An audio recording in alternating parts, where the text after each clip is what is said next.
I've been playing Raid Shadow Legends for over 4 years, guys, and I gotta say, I've never seen so many summoning events in 1 week ever before. Actually, if I'm combining 2 weeks from before and put them in together, we're still not gonna have so many summoning events like we have this week, and I'm gonna walk you through all of them.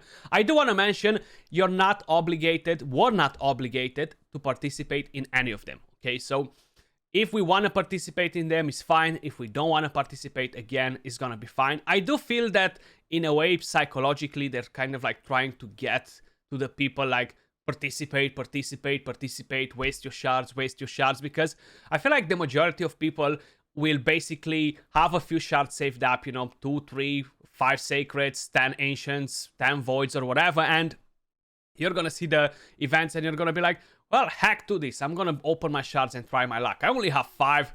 What does it make a difference if I have the 5 or no? But 5 plus 5 plus 5 equal 15, and then they constantly add up, so you'll be in a better spot. But I feel like the majority of people will get tempted no matter what, So I don't think personally I'm going to engage in any of these events. And trust me, I have a massive list of 10 axes and guaranteed champions coming this week, guys. It's actually pretty damn crazy because I've never seen so many to be in a single week, And the reason why most probably I'm not going to engage in the events, the very first thing is I'm very far away from the mercy system with all the shards, okay? So I'm far off from the mercy.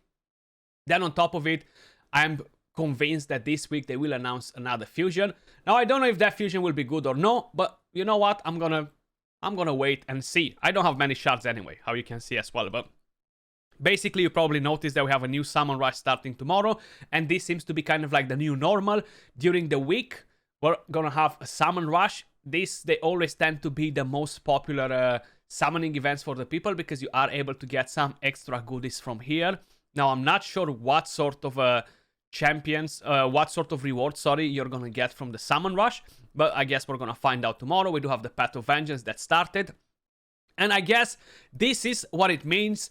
Plarium moved into profit mode with Raid Shadow Legends. Events after events, constantly something to grind for. And how I mentioned, this is not a negative thing necessarily because we don't have to engage in all of them. It's not something in the game that forces us to engage, But let me start with the 10x events, guys. So starting directly with Tuesday. So on Tuesday, July 25th, we're planning to launch a 10x event to summon the following champions from Ancient, Sacred, and Void shards. Now, these are interesting champions. We're talking about nukers in here. So I'm going to start with the Void Legendary. That's going to be Aitos. Great champion. I love using him as my campaign farmer. I love using him as my Mino farmer too. So he's going in the Mino, wrecking everything, doing the same in campaign Nightmare. I'm getting super fast time. I'm not really using him anywhere else, and that might be mainly a whale problem because I have other nukers, but I feel like all around he could potentially be a strong nuker if you're progressing through arena, etc. With the A1, attacks one enemy, has a chance to grant an extra turn. With the A2, attacks all enemies 3 times, places a weakened debuff on all enemies for 2 turns. And the A3 is a very unique skill, attacks all enemies. This attack is always critical, so you could potentially build this champion with 0 crit rate, just crit damage, and max the damage on this skill. Of course, that will leave you uncovered for the A1 and A2, and that would be a waste all around. Crit rate aura for arena battles by 33%. Strong champion, strong multipliers. For the arena meta, he's been underwhelming for the last 2 years or so I wouldn't really stress to go for this champion on a 10x or whatever, The next champion that we have on the 10x, guys, and we're moving over to non-void legendaries, we have no one else but Candraphone. So he's actually probably the best out of the 3 of them, I would say. His A1 hits so freaking hard, an extra hit if the target is under any buffs. The A2 attacks all enemies, grants an extra turn, and resets the cooldown of the Hunt on skill if you kill an enemy. And with the On the Hunt, you're putting Perfect Veil, increase attack, increase speed, increase crit damage on this champion for 2 turns. You have the passive that gives him some turn meter while under a Perfect Veil. You have damage reduction from a Perfect Veil, and all around is actually pretty nice. And you cannot remove the Perfect Veil from him if it's placed by himself, basically, Attack aura for arena battles 33%. Solid champion. He was the meta for arena defense for a very long time. I don't think at the moment he's necessarily strong in classic arena, but I think he's definitely very useful in a live arena. And how I mentioned, I usually tend to kind of like talk about the champions at the highest level, you know, like not very strong in platinum arena at during a reset and stuff, but all around as a champion, he's good for arena defense. He's one of the best nukers for arena defense in the entire game, actually. So definitely not a champion to sleep on. He's actually a nice one. I would love a few copies to empower mine, for example, you know. But again, I'm not going to engage in the event. I'm not going to engage in the 10x for him, you know. Then the next champion that we have left for Tuesday is going to be Haprek. Very solid as well. Solid nuker. Very high multipliers. The only problem is that attacks all enemies, places an extra hit on targets with less than 50% HP after the first hit. And each hit will ignore defense. Now, this is conditional.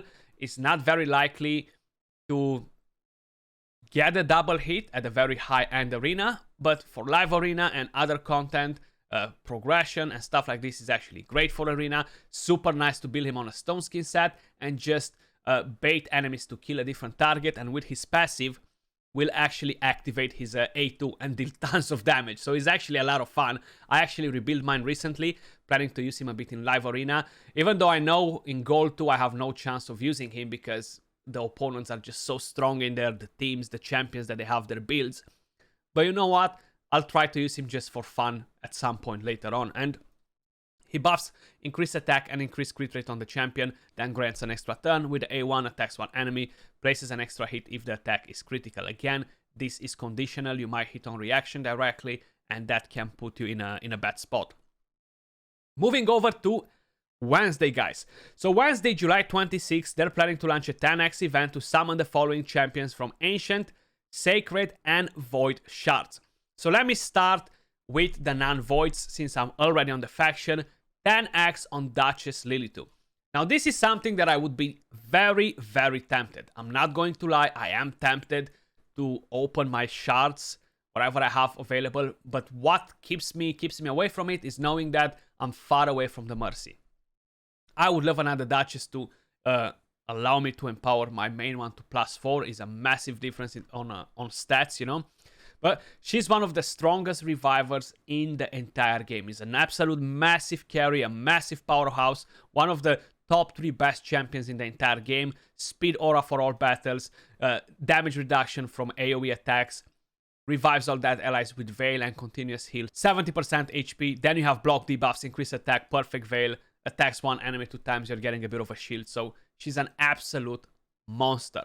Then the next champion that we have on the 10x, which I find pretty odd because we just had her recently in the event on the Prism Crystals, right? Kyoku. Definitely a solid champion. I love Kyoku. She's amazing. If you build her for damage, she's going to deal pretty good damage. Then attacks one enemy, has a chance to attack the enemy 3 times with the A1 in here, with a chance to place a weaken. The A2 attacks all enemies, decrease attack. If the decrease attack is not landing, you're gonna land HP burn. Then you have ally protection on all allies, block damage on this champion an extra turn. The passive gives you a bit of a healing and increased defense to all the team whenever she gets hit with a critical hit, which is amazing. And you have a defense aura for all battles. So definitely no complaints whatsoever. Kyoku, very, very strong as a champion. So all around the list of champions is not bad, you know. It's definitely not bad. The 10x chances are miserable, guys. If you're hitting a 10x chance, go and play the lottery because that means that you're super lucky, you know. Or don't play the lottery because you used all your luck. One or the other. The Void Legendary that we have for this event, guys, is going to be no one else but Ursaga Warcaller. Very good tank. I feel like she fell off quite a bit in the arena meta, but still, she's very powerful all around because she brings in a massive carry. She's just a very good tank. With the A1, attacks an enemy, has a chance to land block active skills. The A2 attacks all enemies, places decreased crit damage and decreased attack for 2 turns on targets whose attack is higher than their defense, and places decreased speed and decreased defense on targets whose attack is equal to or lower than their defense, you know. The A3 places ally protection buff on all allies and a strengthen buff on this champion for 3 turns. And the passive decreases the damage all allies receives from critical hits by 30%. This champion will receive that damage instead, an HP aura for all battles. So how you can see it right here, she's a massive tank. She's actually very, very powerful. Then, moreover, this Thursday, July 27th, we're planning to launch a 10x event to summon the following champions from Ancient, Sacreds, and Void Shards. My god, man. My god. We're keep on going. We're gonna have Shamnet on the 10x on Thursday, guys. Pretty good nuker, interesting. A chance to land defense down with the A1. With the A2 transfers all debuffs from the champion to a target enemy, then attacks that enemy. The first hit increases the duration of debuffs. The second decreases the duration of buffs. And increases the duration of all buffs on this champion by 1 turn after attacking. The A3 attacks all enemies 2 times. The first hit removes all the buffs. The second will ignore 20% of the target's defense if they have no active buffs. So, bah, she's gonna get polymorphed in arena a lot. The passive increases this champion's accuracy by 10 for each buff on each enemy. Increases this champion's crit damage by 5 for each debuff on each enemy. Stacks up to 100%. Then, moving over to the next non-void legendary champion is gonna be no one else but Whittier the Crowned. I think we had no other champion in the game to be in so many 10x's and guarantees and other events like Whittier the Crowned. On the A1, attacks all enemies, has a chance to place a leech, places a continuous heal on a random ally. Then the A2 places increased defense and increases the duration of all continuous heal buffs on all allies, then instantly activates any continuous heal buffs on all allies. So you're getting a lot of healing. The A3 removes all debuffs from all allies, then heals all allies by 30% of this champion's max HP. The passive places a continuous heal buff on the ally with the lowest HP at the start of each turn, and we have a resistance aura for all battles. Pretty solid champion. She's definitely a nice cleanser. I love Whittier the Crown.